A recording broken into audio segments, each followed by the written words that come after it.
les vallées fissurées par le temps, usées par le froid, la glace.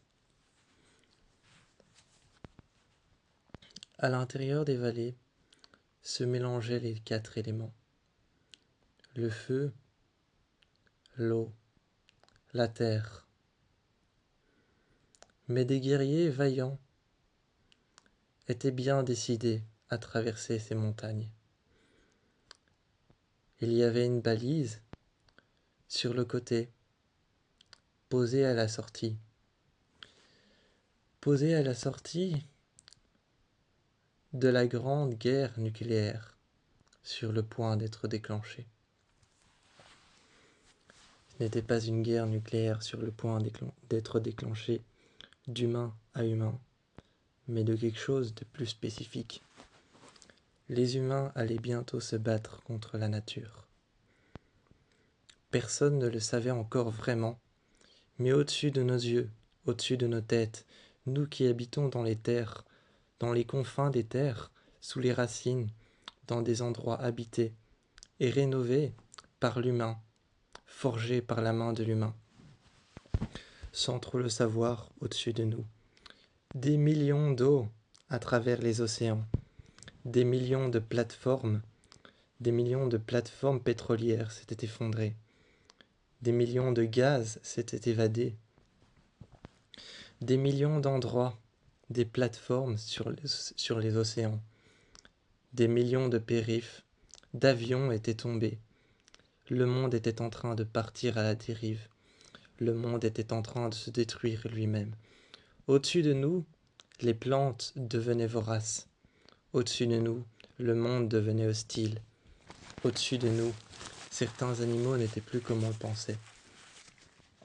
Certains animaux n'étaient plus comme on le pensait. Les comportements changeaient. La manière dont la nature évoluait changeait. On pouvait le savoir grâce à des tremblements de terre. Certains jours, on pouvait le savoir grâce à la diminution d'oxygène à l'intérieur. À l'intérieur, dans les sous-sols. On pouvait le savoir dans notre base militaire à cause de la diminution d'oxygène ou des murs qui se mettaient à trembler. Moi et Chris, nous n'avons qu'un seul objectif, protéger notre petit. La race humaine était sur le point de se détruire. La race humaine qui était sur le point de se détruire, de s'autodétruire et de disparaître. Pour garder un ordre, chaque femme et chaque homme, chaque femme, chaque homme, chaque couple avait été complété. Chaque femme détenait un chiffre, chaque homme détenait un chiffre lui aussi. Accompagné d'un chiffre et d'une lettre, ici, les noms n'existaient plus, les identités non plus. Les visages étaient cachés, cachés par des masques. Cachés par des masques, lorsqu'on faisait la fête, en dessous. Lorsqu'on faisait la fête en dessous, qu'on fêtait le fait d'avoir survécu au moins 2 mois. On était cachés par des masques. Les identités avaient disparu. Mais lorsqu'un élite partait à la surface, certains d'entre nous partaient les voir, ouvrir le portail, pour essayer d'apercevoir ne serait-ce qu'un petit passage de ce qu'il y a à l'extérieur. Espérer voir une plante, espérer voir la terre, espérer voir le ciel. Ici, dans le sous-sol, tout était caché. Identité, cachée par une lettre. Identité cachée par un chiffre. Identité cachée par un chiffre, par une lettre. Plus personne n'existait réellement. Parfois, assis sur mon lit, je me disais qu'on n'existait pas en tant qu'humain, mais en tant qu'organisme vivant. On était calculé, on était millimétré, on était paramétré. Tout avait été organisé pour que nous ne vivions plus comme avant. On était paramétré, on était regardé, on était même visionné à cause de certaines caméras à l'intérieur. Le monde courait à sa perte, pendant que nous, on était en train de transformer l'humanité. Certains se prenaient pour des visionnaires et disaient que ce n'était pas une transformation, mais une transcendance. Certains appelaient ça la transcendance des humains, qu'on était en train de se transcender, de devenir autre chose, de devenir une race plus évoluée, mais de rester les humains, pendant qu'à la surface, tout était en train de s'écrouler, mais tout était en train de se transformer.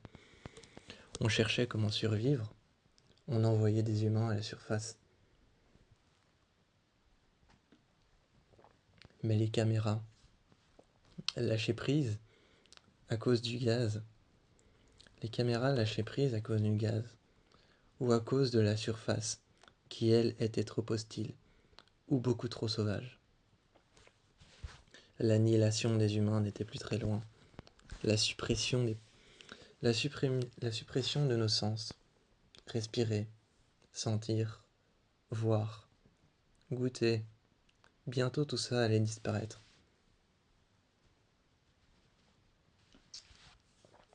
On était dans un monde évolué, un monde sous terre. Dans un monde sous terre, dans ce grand endroit sous terre, ce grand bunker qu'on partageait tous avec l'humanité. Chaque fois, j'avais le réflexe de demander à quelqu'un « Quel est ton nom ?» Mais il me répondait une immatriculation, un matricule, composé d'une lettre, d'un chiffre, d'un numéro. Nous n'étions plus des noms, nous n'étions plus des prénoms, nous n'étions plus des personnes. Nous étions simplement des choses vivantes, avec un matricule. Le temps d'attendre de remonter à la surface, de pouvoir voir si on peut remonter.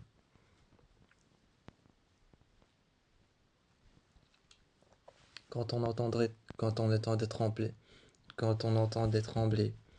ou alors quand on entendait des bruits d'eau, qu'on entendait les murs se gorger d'eau, qu'on entendait l'eau couler au travers, c'était certainement un ouragan, l'effondrement de l'eau, ou alors encore l'effondrement d'une plateforme pétrolière dans l'océan. Une vague gigantesque attaquant la surface. Pendant que nous, dans le sous-sol, pendant ce temps, nous, on entendait la terre se détruire. Le QG, le quartier général dans lequel nous vivons, une énorme base militaire qui n'avait pas été fabriquée pour les militaires à la base, mais qui avait été faite par la NASA. Fabriquée par la NASA, à l'évidence pour pouvoir faire décoller des satellites, ou pour pouvoir faire décoller des cabines dans lesquelles certains astronautes allaient rejoindre la surface, allaient rejoindre des missions. Une mission appelée la mission V avait été engagée. Le vaisseau avait été envoyé par la NASA depuis cette station. Depuis cette station de la NASA, devenue une station militaire que plus tard, la mission V était toujours en orbite. Le vaisseau, toujours en orbite autour de la Terre. Un jour, on a entendu une explosion énorme. Des caméras de surveillance ont été récupérées par l'élite, voyant le vaisseau de la mission V s'écraser sur Terre. On a pu récupérer simplement quelques débris de vaisseau pour pouvoir en fabriquer un second. Mais aucune boîte noire, aucun message n'avait été laissé, aucune combinaison, et rien n'avait été récupéré. Le monde courait à sa perte, pendant que nous, dans cet endroit, dans cette base militaire faite par la NASA, pour envoyer des satellites, ou alors pour envoyer encore des fusées, des vaisseaux, ou alors voire même des balises ou des navettes autour de la planète. La planète n'était plus vivante, elle était sur le point de se détruire elle-même. Elle se détruisait elle-même pendant qu'en orbite commençait à se forger un monde à l'extérieur. En orbite était en train de se forger un monde à l'extérieur. Dans l'espace était en train de se forger un monde. Plusieurs navettes, plusieurs vaisseaux engageaient la discussion. Et nous, on recevait des coordonnées. Plusieurs vaisseaux engageaient la conversation, ou plutôt échangeaient des données, échangeaient des positions. À l'extérieur, lorsqu'on était à l'extérieur de la Terre, lorsqu'on était tous sous terre et qu'on attendait de la surface un message ou quelque chose à l'extérieur de la planète, en orbite. Plusieurs vaisseaux échangeaient des positions, voire même des noms de planètes sur lesquelles on pouvait aller habiter. Mais les vaisseaux discutaient plus ou moins de comment faire remonter tout le monde à la surface. Comment les faire monter dans un vaisseau suivant. Et comment faire venir ce vaisseau ici, autour de la Terre. Alors qu'ils étaient tous en train d'être en orbite, de flotter autour de la Terre, de regarder et de garder une position précise pour surveiller un endroit précis de la Terre, ils étaient tous en train de débattre du même débat et de la même décision. Reconstruire un vaisseau, recoloniser un vaisseau colon et le faire revenir à la surface.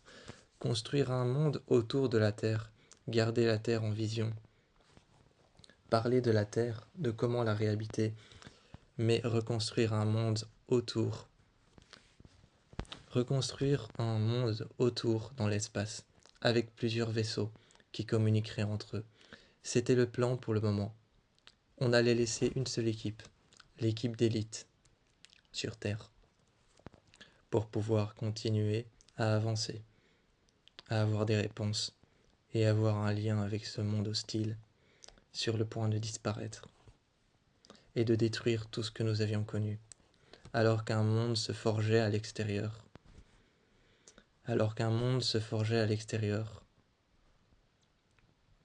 On était sur le point de retrouver notre humanité. Mais cette humanité avait un prix. Elle avait un prix, être retrouvée, à condition d'abandonner la planète sur laquelle on a toujours vécu. Et le nom des planètes qu'on avait retrouvées, où on pouvait habiter, il fallait maintenant les visiter. C'était l'autre prix à payer. Mais quelles en seraient les conditions, les conditions de vie? Quelles en seraient les conséquences d'aller voir ces planètes, d'aller voir chacune d'entre elles et de bouger avec les vaisseaux, de faire une rupture dans le code de nos positions sur Terre? Personne ne savait clairement comment ça allait se passer, mais c'est à peu près comme ça que c'était fait. Mais c'est à peu près comme ça que c'était préparé, que le plan avait été mis en place.